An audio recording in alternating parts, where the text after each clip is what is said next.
Salutations, j'utilise l'iPhone 16 depuis sa sortie et il est donc temps maintenant de vous dire ce que je pense de ce nouvel iPhone, ce nouveau venu dans la gamme. Car oui, l'iPhone 16 n'est pas le réel successeur de l'iPhone SE. Là où le SE était un produit reprenant le châssis intégral d'un modèle précédent, c'était totalement le corps d'un iPhone 7 ou d'un iPhone 8, ce nouvel iPhone 16 a nécessité du travail de la part d'Apple sur certaines modifications extérieures mais aussi intérieur, vous allez voir. Oui, il semble avoir le châssis d'un iPhone 14, mais le loquet pour mute le son a été remplacé par un bouton Action, le fameux bouton personnalisable. Le dos de l'appareil, par contre, a changé. Il est toujours en verre, oui, mais mat cette fois-ci, et le bloc photo laisse sa place à un seul objectif photo. Le Lightning sur la partie inférieure a laissé sa place à de l'USB-C désormais obligatoire, et à l'intérieur du produit, sous le capot, tout a été revu. Nouvelle puce A18, mais avec un cœur en moins, réagencement pour une plus grosse batterie. C'est aussi le premier modèle à avoir la nouvelle puce, enfin le nouveau modem Made in Apple, le C1. Bref, ce produit a été pensé plus individuellement que l'iPhone SE et les précédentes versions de SE.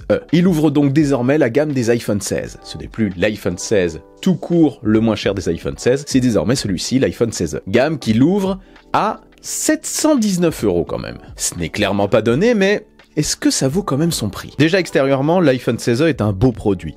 C'est propre, c'est épuré, et la présence d'un seul capteur photo au dos accentue ce sentiment de design net, je trouve. J'ai pris le modèle blanc, que je trouvais plus sympa et plus attirant que le modèle foncé. Le tour en aluminium et le dos en verre mat marchent bien ensemble, je trouve. La finition est exemplaire. Bref, rien à reprocher particulièrement à ce produit de ce côté-là. L'écran en façade est OLED de 6,1 pouces avec un taux de rafraîchissement de 60 Hz. Oui, je sais, c'est totalement critiquable en 2025 d'avoir du 60 Hz à ce prix-là au niveau des écrans. Mais sincèrement, pour moi, la cible en a que faire d'avoir un écran 60 Hz. Certes, si vous venez d'un 120 Hz, vous verrez la différence, même si, à l'usage, je peux vous le confirmer, l'œil se réhabitue très vite, il fait très vite machine arrière, et au bout d'un moment, on ne voit plus la différence.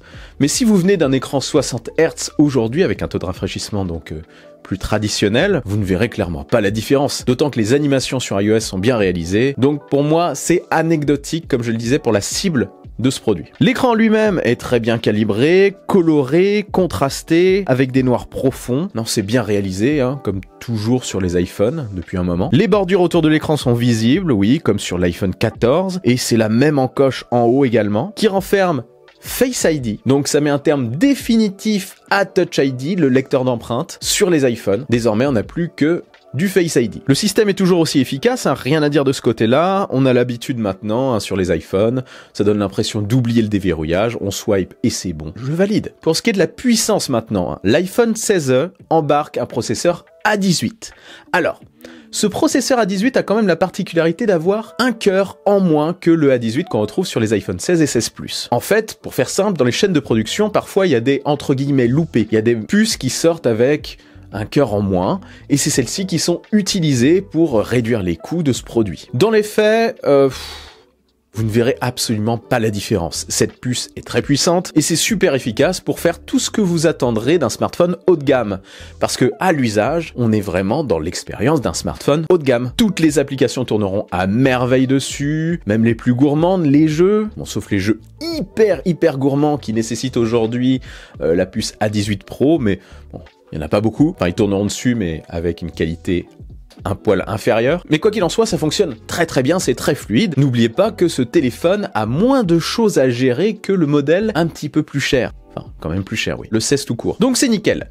Sinon, la nouvelle puce C1, là, le modem dont je vous parlais tout à l'heure, Made in Apple, il se dit qu'il est plus rapide que le modèle actuellement disponible dans les iPhone 16 et 16 Pro. À mon niveau d'utilisation, je n'ai pas vu du tout la différence. C'est quand même une technologie qui va permettre à Apple de faire pas mal de choses sur ses autres produits quand ça va arriver dessus. Là, c'est le premier à l'avoir quand même. Donc c'est assez marquant comme arrivée. Ça va permettre à Apple de pouvoir gérer totalement le hardware et de le mettre en symbiose en quelque sorte, encore plus efficace avec le software. Dans quel but? Eh bien, gagner de la place à l'intérieur des produits. Ici, ça leur a permis de mettre une batterie plus grosse, qui en plus va durer plus longtemps grâce à cette nouvelle puce, qui est moins énergivore. Ça va permettre aussi à Apple, donc soit de mettre une plus grosse batterie comme je l'ai dit, ou de sortir un produit plus fin. Ça tombe bien, il se dit qu'il va y avoir un iPhone 17R ultra fin en septembre, grâce à cette nouvelle technologie. Bref, ça lui offre plus de place et plus de contrôle. C'est très bien pour l'avenir. Je sais d'ailleurs que pour pousser cette souplesse encore plus loin, ils travaillent sur l'intégration directe de ce modem C1 dans une sorte de fusion avec la puce principale, faire un ensemble compact pour gagner encore plus de place. Donc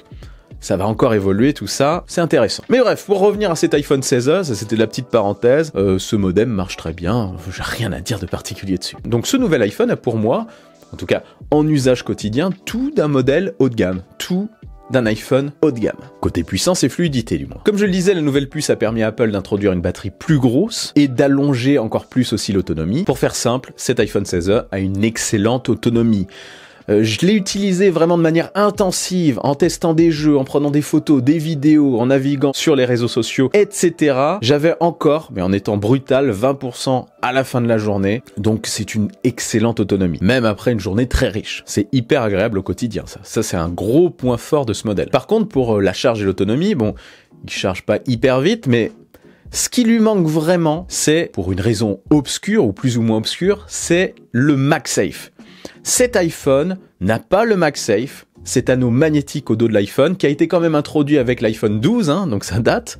Non, celui-ci ne l'a pas. Alors, certainement pour donner un argument de vente supérieur à l'iPhone 16, mais je trouve ça vraiment dommage. Et sa charge sans fil est aussi limitée à 7,5 watts. Donc là, c'est hyper lent. Vous pourrez par contre profiter de la technologie MagSafe en mettant une coque avec un MagSafe au dos. Il y a beaucoup de marques qui en proposent. Comme tout le monde utilise une coque, ils se sont peut-être dit que c'était aussi un moyen de faire une économie de ce côté-là. Mais c'est dommage. Côté photo et vidéo, maintenant, cet iPhone 16e fera l'essentiel. C'est peut-être son nom, iPhone 16 essentiel. Les résultats sont bons et précis, de face comme de dos, quand on veut faire des photos classiques. C'est lumineux, coloré, très naturel. De nuit, sinon, il se débrouille très bien, ce capteur unique de 48 mégapixels. Les photos de portrait sont bonnes aussi, mais l'ultra grand angle et le téléobjectif me manquent. Après, je suis habitué avec mon 16 Pro Max. Oui, il y a un téléobjectif x2. Le 48 mégapixels permet de faire une découpe dans l'image et d'avoir un beau 12 mégapixels en x2. C'est ce qui se passe d'ailleurs sur les iPhone 16 qui n'ont pas non plus de téléobjectif. Donc avec ce téléobjectif, les résultats sont bons, mais moi je suis habitué, comme je vous l'ai dit, à mon téléobjectif x5 d'iPhone 16 Pro Max. Donc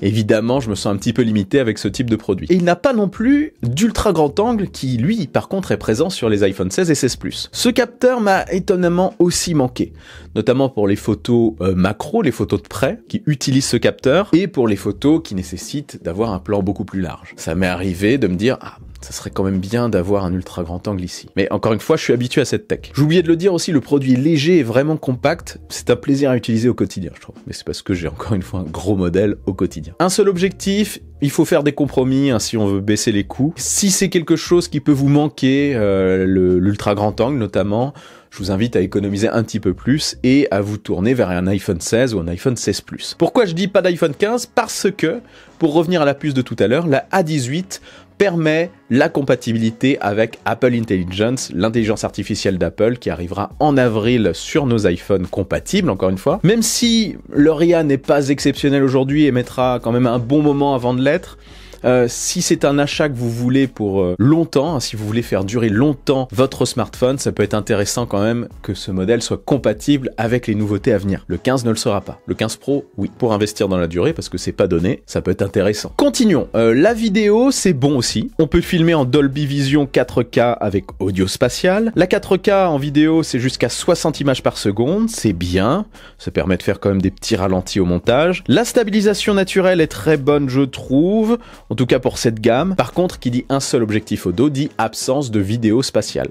Cet iPhone, contrairement aux autres, ne peut pas capturer de vidéo spatiale. Vous savez, ces vidéos avec effet de profondeur 3D qu'on peut voir à travers un MetaQuest 3 ou l'Apple Vision Pro plus exactement, eh bien vous ne pourrez pas les filmer avec ça. Après, pour la plupart des utilisateurs, bon, c'est pas vraiment un souci. En bref, cet iPhone 16e, c'est un bon photophone, un bon vidéophone. Pour ceux qui veulent shooter des moments de vie, partager ça à leurs amis, les conserver, partager ça aussi sur des réseaux sociaux, sans se prendre la tête, il n'y a pas vraiment de questions à se poser. C'est aussi un très bon iPhone tout court. Il est fluide, puissant, va tenir longtemps en termes de mise à jour, au moins 5-6 ans voire plus. Il a une autonomie de dingue, il a une finition très sympa, on est vraiment quand même sur du premium. Ils l'ont bien soigné et il offre la majorité des fonctionnalités essentielles que recherche un utilisateur d'iPhone. Il s'intégrera parfaitement dans l'écosystème si vous avez d'autres produits. C'est aussi sa force, bien évidemment, c'est pour ça que certains recherchent un iPhone. Donc c'est l'iPhone pour les utilisateurs courants. Donc oui, c'est un beau produit, mais vaut-il ces 719 € en 128 Go de stockage.